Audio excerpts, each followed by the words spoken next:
mensagem de número 38 da nossa série Atos, a Igreja em Ação. Hoje nós vamos meditar em dois versículos, os dois versículos, o versículo 14 e o 15. O tema da mensagem de hoje, em Antioquia da Pisídia, aproveitando as oportunidades. Nós temos o texto ali, você que tem a sua Bíblia em mãos, então você pode localizar aí Atos, capítulo de número 13, versículos 14 e 15. Eu coloquei aqui para a gente poder facilitar, caso alguém esteja sem a Bíblia em mãos, mas como eu tenho dito, é sempre importante que vocês confiram no texto, né? Percebam, visualizem o que de fato está escrito lá. Mas vamos ler a palavra do Senhor que nos diz assim: De Perge prosseguiram até Antioquia da Pisídia. No sábado, entraram na sinagoga e se assentaram. Depois da leitura da lei e dos profetas, os chefes da sinagoga lhes mandaram dizer: Irmãos, se vocês têm uma mensagem de encorajamento para o povo, falem.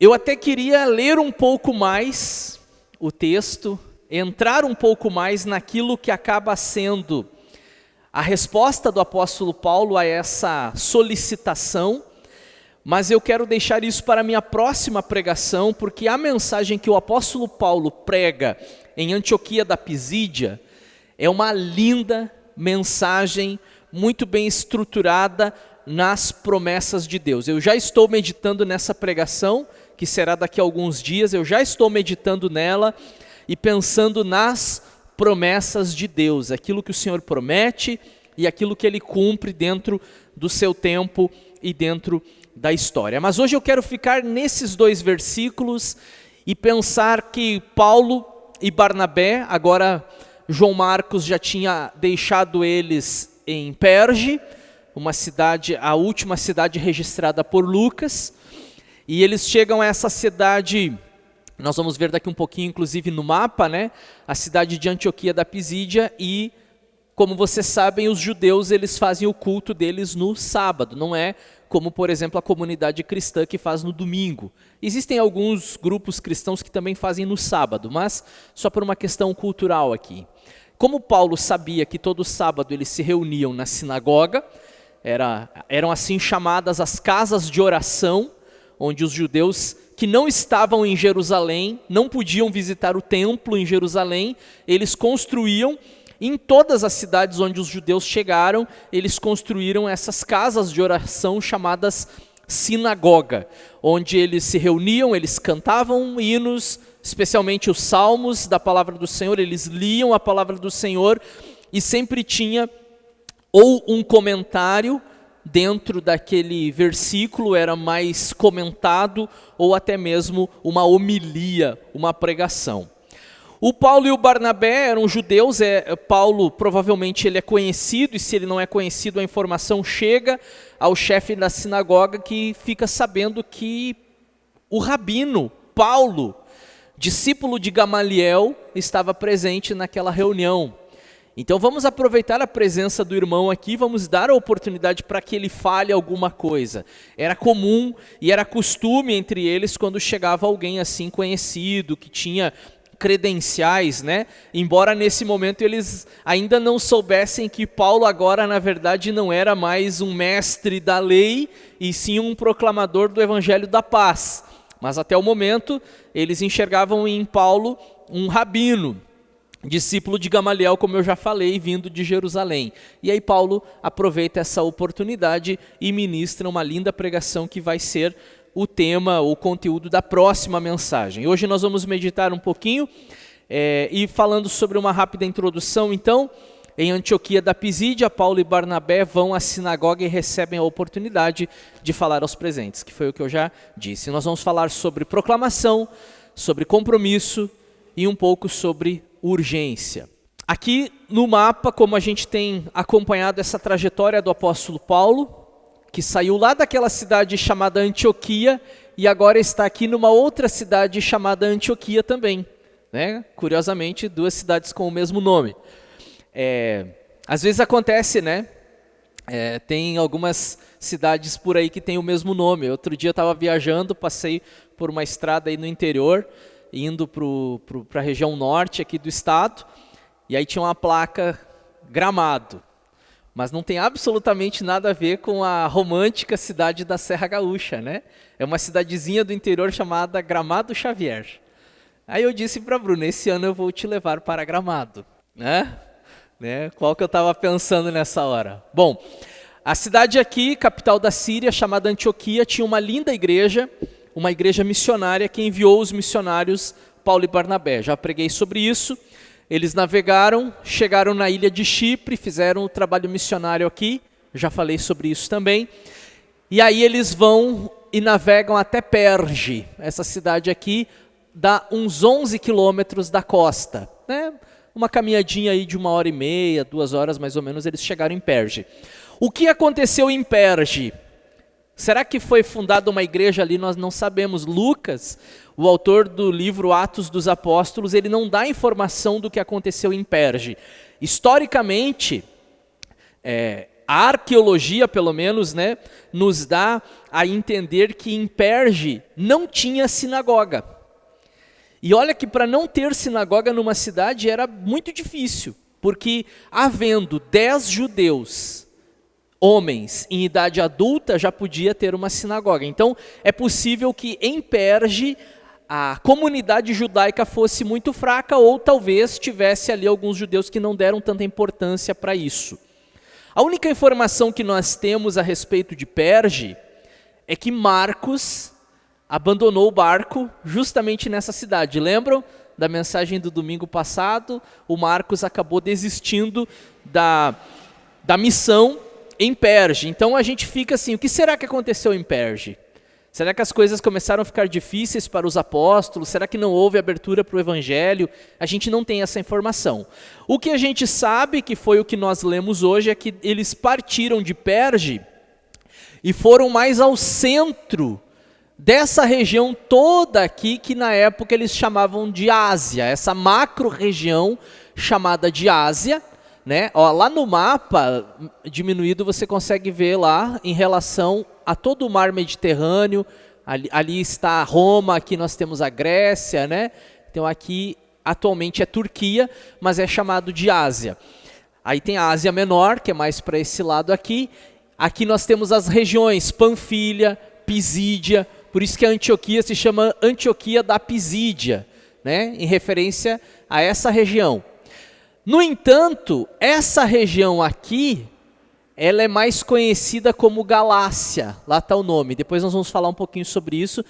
Mas qual que é a importância da gente saber isso? Porque eu poderia apenas estar transmitindo informação, mas qual que seria a importância dessa informação? Vocês vão ver então no decorrer da mensagem de hoje.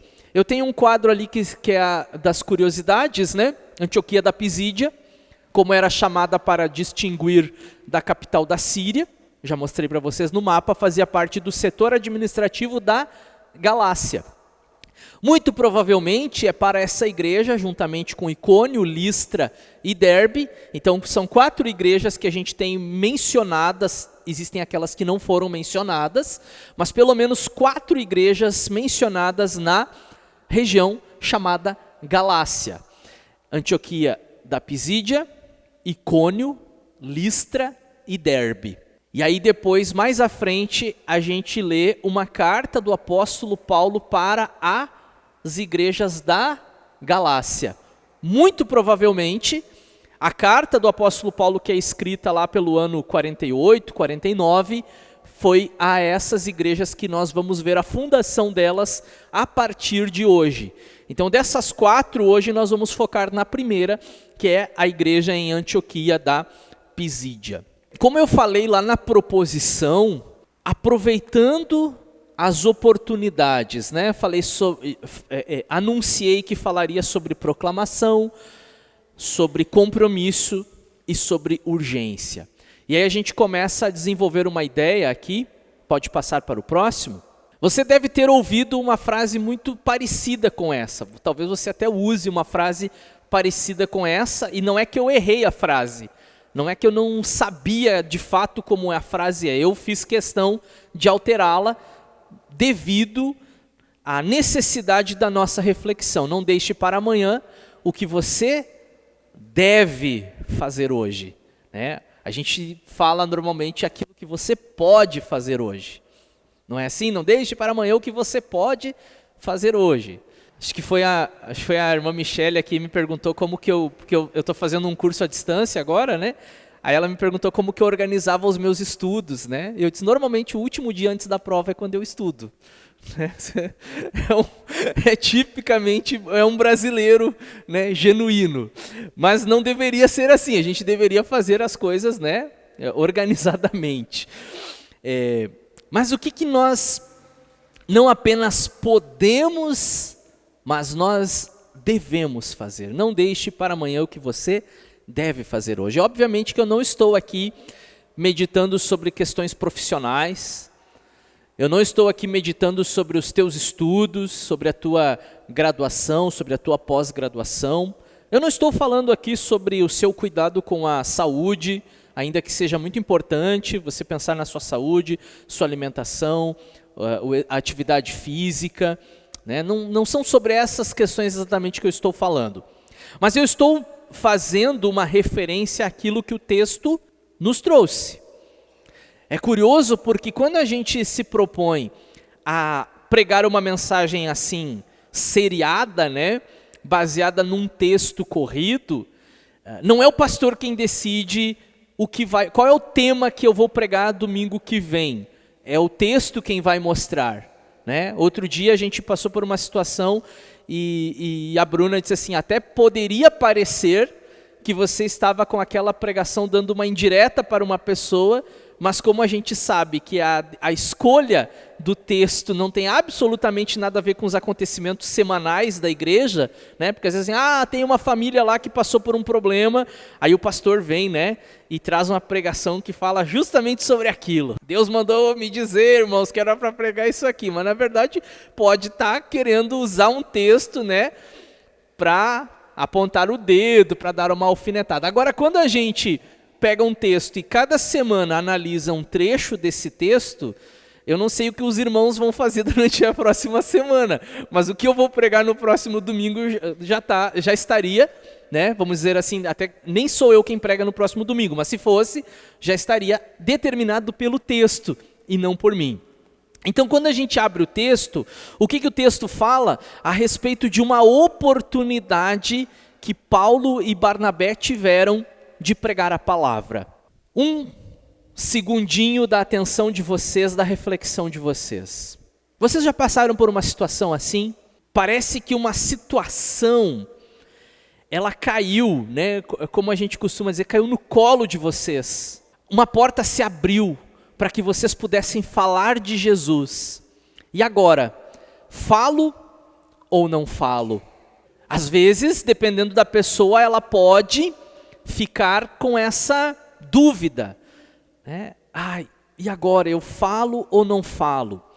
E eu não vou dizer para vocês, irmãos, que eu sempre, em todas as circunstâncias, eu aproveitei ao máximo as oportunidades de falar de Jesus. Já teve situações que eu fui negligente. E ainda bem que Deus é misericordioso com a gente, né? Porque se Ele dependesse da nossa boa vontade, da nossa atenção para salvar a humanidade, né? Não depende de nós. Mas nós devemos fazer parte desse processo, desse projeto de Deus de alcançar o pecador, o perdido, aquele que está distante de Deus, e falar. E falar hoje, né? Não deixe para amanhã o que você deve fazer hoje, ou o que você deve falar hoje, e entregar nas mãos de Deus, que através do seu Espírito toca nos corações. Porque eu vou dizer para vocês uma outra verdade. Todas as vezes que eu tentei convencer alguém a respeito de uma verdade bíblica, todas as vezes que eu tentei convencer alguém que esse alguém precisava de Jesus, que eu tentei argumentar com ele, até forçar ele a acreditar no Deus que eu acredito, nunca deu certo. E isso é uma prova viva, irmãos, de que não é por nossa capacidade, eloquência, persuasão. Isso é uma obra do Espírito Santo. Você entra em discussão, em debate e não consegue provar absolutamente nada para a pessoa. Mas de repente um dia essa pessoa lê o texto, escuta uma música, passa por uma situação da vida, está passando por uma dificuldade, se torna mais sensível, tem coisas que a gente não consegue explicar, e diz assim, agora eu entendo, agora eu consigo acreditar, agora os meus olhos foram abertos. E é algo maravilhoso quando isso acontece, nós nos sentimos até mesmo instrumento de Deus. Mas sempre que fazemos isso com força, não dá certo. E o próprio profeta, um dos profetas dizia, não é nem por força e nem por violência, mas é pelo meu espírito, diz o Senhor. Muitas vezes, irmãos, existem situações que nós precisamos estar atentos. Um colega seu de trabalho, um amigo seu, um familiar seu, que chega e de repente ele abre uma situação e que nem ele sabe por que ele está abrindo aquela situação, mas Deus está direcionando para que aquela pessoa abra aquela situação, abra o seu coração, diga que está passando por uma dificuldade para que você fale alguma coisa. E nós não podemos nos calar diante disso, né? Boa sorte para ti. Imagina um crente dizer isso, boa sorte para ti. Olha, eu vou te falar uma coisa, eu não sei se, o teu problema vai ser resolvido, mas nós podemos acreditar em Deus, vamos orar juntos, deixa eu orar por você. Aproveita essa oportunidade, ora por alguém, fala de Jesus, compartilha algo de Deus. Esteja atento. Eu já contei essa história numa outra oportunidade e eu repito ela. Eu fui aqui pelo centro, numa barbearia, aí fui dar uma ajeitada, no visual, estava lá arrumando a barba e tal, eu inclinado na cadeira, assim, uma navalha passando no meu pescoço, e o barbeiro falando que ele estava desesperado, problema no casamento, vários problemas na vida, e passando a navalha ali, e de repente ele parou o que ele estava fazendo e disse assim para mim, e a gente já tinha acabado de se conhecer, olha a situação, e ele disse assim, cara, eu nem sei por que eu estou te falando a minha vida, e aí eu disse para ele, mas eu sei por que tu está me falando, Deus te colocou a pessoa certa para ouvir, e eu tenho algo para te dizer. Daí me apresentei, falei que era pastor, falei que era da igreja e tal, Eu poderia ter me calado, cara, pois é, procura um terapeuta familiar, às vezes resolve, Não, a gente tem que assumir esse papel, olha, eu tenho uma palavra para te dar, porque muitas vezes a gente vai tentar falar uma palavra e a pessoa não quer ouvir, beleza, respeita ela, a gente respeita. Agora tem situações que as pessoas, elas vêm a nós, e elas querem ouvir, elas esperam ouvir alguma coisa, elas ficam ali, e mesmo que, outra coisa que eu aprendi, mesmo aquela pessoa que você falou, e ela não gostou do que você falou, ela vai ir para casa meditando no que você falou. Ela não gostou.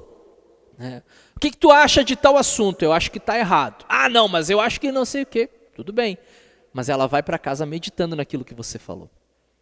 Quando a gente aproveita essa oportunidade. Outra vez estava lá no interior, numa cidade chamada Espumoso. Conhece uma cidade chamada Espumoso? Eu estava indo para Espumoso, acho que eu ia pregar, fazer alguma coisa lá. Aí eu estou no ônibus, não tinha carro, estou indo de ônibus. E de repente meu telefone toca, daí eu falei algumas coisas da igreja para o papai e tal. E a senhora que estava do meu lado, quando eu terminei a ligação, ela perguntou, o senhor é pastor? Falei, sou. E aí a mulher despejou, porque isso e aquilo, minha vida, minha filha, minha família e tal, E aí eu tive a oportunidade de ir olhando assim, a minha parada estava chegando já. E se eu não desço em Espumoso, eu vou descer em Não Me Toque, eu vou descer em... Porque ali as cidadezinhas são tudo com esses nomes, Não Me Toque, Espumoso, Tio Hugo, é só cidade bonita. Vitor Grefe, acho que a melhorzinha ali é Santa Bárbara. O melhor nome que tem ali na região é Santa Bárbara, E eu não podia perder, mas eu também não podia perder a oportunidade. Aí eu despejei, a senhora precisa entregar sua vida para Jesus, a senhora precisa, na cidade que a senhora for desembarcar, a senhora precisa procurar urgente uma igreja, vai ouvir a palavra de Deus, vai ler a Bíblia, Deus vai fazer uma obra na sua vida. A gente não pode perder essas oportunidades. E teve vezes que eu sinto que eu negligenciei, né? Eu poderia ter feito alguma coisa e eu sinto que deixei a desejar.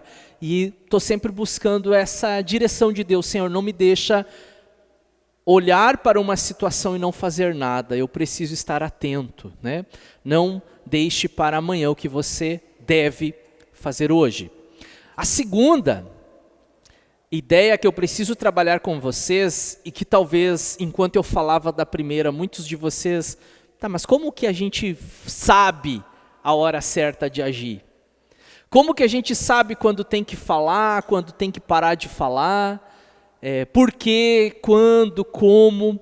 Está diretamente ligado a esse ponto que eu coloquei aqui. Nossa comunhão com Deus reflete na mensagem. Irmãos, se nós não estivermos buscando comunhão com Deus o tempo todo, não é no domingo no culto, irmãos, não é uma vez por semana, se nossa vida com Deus, ela estiver sendo, não gosto de usar essa palavra, mas estiver fracassando no nosso relacionamento com Deus, a nossa comunhão com Deus for pobre, for vazia, logo nós não temos o que oferecer. Aí eu consigo entender as pessoas que se calam, porque elas não têm o que dar. Elas não têm. Irmãos, se vocês têm uma palavra, então falem. Não foi isso que disseram para Paulo e Barnabé? Se vocês têm uma palavra, então falem. E o que eles disseram? Temos. E por que eles tinham? Porque eles estavam em comunhão com Deus. Quando você estiver em comunhão, eu espero que estejam, né? Quando você experimentar uma vida de comunhão com Deus, você não deixa passar uma oportunidade, alguém pedir oração, você ora. Se alguém disser assim, eu queria tanto conhecer o Evangelho, então eu te mostro, deixa comigo. Eu leio a Bíblia com você se for necessário. Eu te convido para o culto, vai ter culto domingo, vai ter culto de jovens, vai ter não sei o que lá. Você se empenha em querer que outras pessoas conheçam aquilo que você conheceu. O nosso relacionamento com Deus, ele gera esses frutos, esse desejo, essa vontade de que outras pessoas também vivam isso. Agora, vamos falar francamente, quando o nosso relacionamento com Deus ele é pobre, ele é fraco, ele é superficial, a gente não sente assim essa necessidade tão forte de falar de Jesus para outras pessoas. A gente consegue conviver com a indiferença. Que coisa triste na vida de um cristão é a indiferença. E o nosso relacionamento com Deus, estando fraco, de leitura bíblica, de oração, gera indiferença. Porque a gente não consegue mais se comover com a dor do outro, com o problema do outro. Uma vez eu tive uma experiência, eu não gosto muito de contar essas coisas assim, mas logo no início do ministério, lá na cidade de Carazinho, teve uma ocasião em que eu saí pelas ruas, acho que eu estava tentando fazer um período de caminhada, uma coisa assim, né? Estava muito sedentário naquela época, aí saí pela rua assim, e eu não conseguia, era uma avenida principal da cidade, eu não conseguia desligar das pessoas que eu via. Eu comecei a ver pessoas na rua, e eu comecei a perceber a tristeza nas pessoas através do olhar delas. Não estou dizendo para vocês que isso acontece o tempo todo comigo, mas foi uma experiência, não sei, Deus quis me mostrar o sofrimento das pessoas em eu sair para caminhar e eu vendo as pessoas indo para o trabalho, indo para a escola, e de alguma forma, irmãos, é até difícil de explicar, né? De alguma forma eu conseguia, através do olhar dessa pessoa, perceber, né, que a pessoa estava passando por lutas, por dificuldades, por tristeza, por um vazio faltava Jesus naquele coração. Foi talvez uma experiência em que Deus me fez olhar para a dor do próximo, pelas necessidades das pessoas, para que eu não me tornasse uma pessoa indiferente. Uma vez, claro que eu era novo na fé, eu tinha me convertido naquele ano, assim, não tinha acho que um ano de conversão. Agora há pouco nós estávamos falando sobre não deixar para depois, né, o que você deve fazer hoje, não deixe para amanhã o que você deve fazer hoje. E aí a igreja onde eu congregava, me colocaram para dar lição para as crianças. E aquela igreja tinha a escola dominical, então domingo de manhã, aquilo que a gente faz aqui na sexta-feira à noite, a igreja fazia no domingo pela manhã. E aí tinha a classe dos adultos e tinha a classe das crianças. Eu era um dos professores da classe de crianças. Eu tinha lá meus 19 anos. E aí eu estou indo, eu preparei toda uma lição, fiz uma cartolina lá, colei imagens e tal, porque eu ia falar sobre o bom samaritano. E aí eu falei sobre aquele religioso, sobre o sacerdote, sobre o levita, que viram o homem caído e não atenderam a necessidade dele. E aí, em terceiro, passa um samaritano e vê o homem lá e socorre o homem e atende às suas necessidades e o encaminha até uma hospedaria e tal. É uma lição que Jesus está dando naquela ocasião. E eu preparei toda aquela lição, na minha opinião, bem elaborada. E aí eu estou indo com a minha mochila, os materiais, aquela cartolina embaixo do braço. E eu estou passando na rua e tem um homem caído na sarjeta. E eu não... deve estar alcoolizado, né? Amanheceu aí. E eu segui para a igreja. E de vez em quando na minha caminhada me vinha à mente assim, tá, mas tu vai falar sobre o cara que passou e que foi indiferente, e tu está sendo indiferente, tu não foi, poderia ter passado. Por que numa primeira a gente já acha que é alcoolismo? Poderia ter sido outra situação, não sei. Né? Não, é coisa da minha cabeça, e eu continuei indo para a igreja, né? E de novo vem aquele pensamento, e a gente nessa época, talvez ainda sem discernir Deus falando, o Espírito Santo falando, e aí fui de novo, não, isso é coisa da minha cabeça. Se eu voltar lá agora, eu vou atrasar para a escola dominical, eu não posso atrasar o horário lá da lição, né? E acabei indo para a igreja, e no meio, eu acho, da lição, me veio uma tristeza no coração. Por que eu não fui lá? Por que eu não, pelo menos para verificar o que tinha acontecido, né?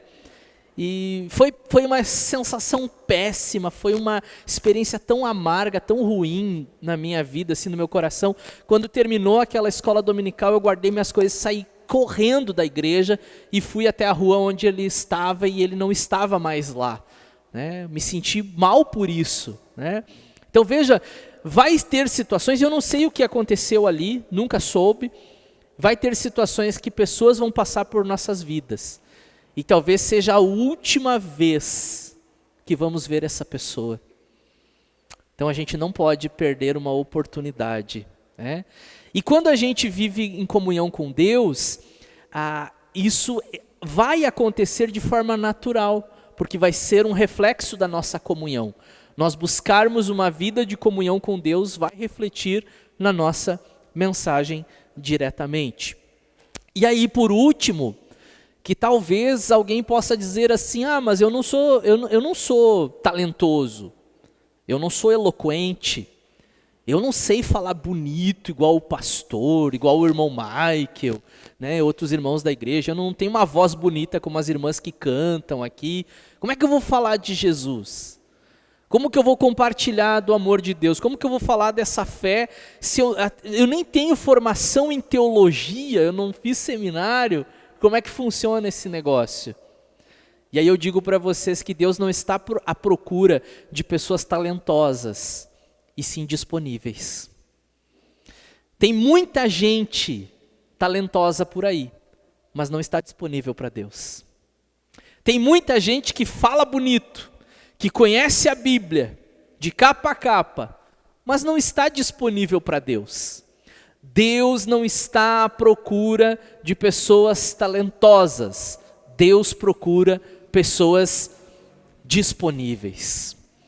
Que eu esteja e seja disponível para Deus. Que vocês estejam disponíveis para Deus. É isso que nós precisamos ser, disponíveis. Antes de você sair de sua casa numa segunda-feira de manhã, irmãos, irmãs, antes de ir para a escola, antes de ir para a faculdade, não saia sem pelo menos orar ao Senhor por alguns instantes que seja e diga e entregue nas mãos dele: Senhor, se tiver uma oportunidade nesse dia para eu compartilhar o teu amor, que eu não deixe essa oportunidade passar, que eu não desperdice o tempo. Né? O apóstolo Paulo disse que nós deveríamos remir o tempo, administrar, cuidar do tempo, estarmos atentos a todas as oportunidades. Quando Paulo chegou em Corinto, nós vamos chegar lá ainda, se Deus quiser. Quando ele chegou em Corinto, ele estava vivendo um momento difícil no seu ministério. Ele estava talvez quase desistindo.